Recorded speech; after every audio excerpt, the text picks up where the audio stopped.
Eto mga boss, talangkang ilog.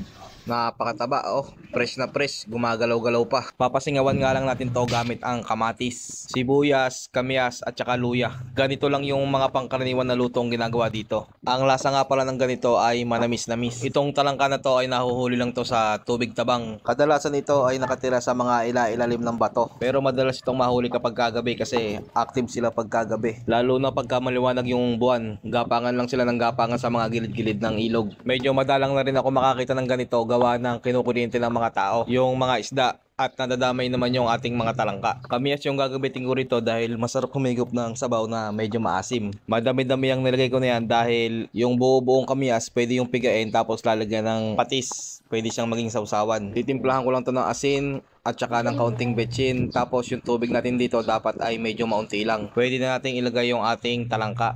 Gumagalaw-galaw pa yan. Sasahugan ko na rin ng gulay, 3 perasong talong. Yung ganitong klaseng talangka naman ay mabilis lang tong lutuin. Masingawan lang yan ay luto na yan. Matataba yung talangka na yan. Para siyang alimango din. Kapag ka naluto siya ay nagiging kulay orange din siya. At ang kainaman dyan kahit maliit yung talangka na yan ay maaligay yan.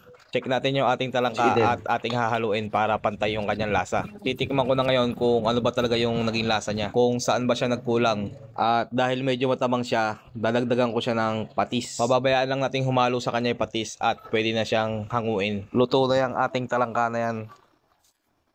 Susubukan natin magbukas ng isa. Titingnan natin kung talaga bang mataba siya. Oh, ayan oh. Kitang-kita ang aligi. Kulay dilaw. Mainit-init pa. Ngayon ay iuulam naman natin siya. Tatry natin siya sa kanin. Ayun oh, ang taba, maaligi. Sa lasa nga pala niyan, manamis-namis siya. At dahil nilagyan natin ng kamyas, naghalo yung tamis at saka yung asim. First bite.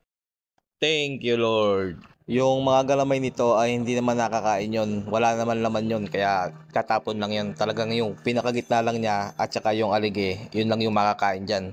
Kung kayo ay nanirahan sa bundok o kaya ay malapit sa tabing ilog, pangkaraniwang ulam lang yung mga ganito. Pa-like and share naman kung nagustuhan nyo ang ating video.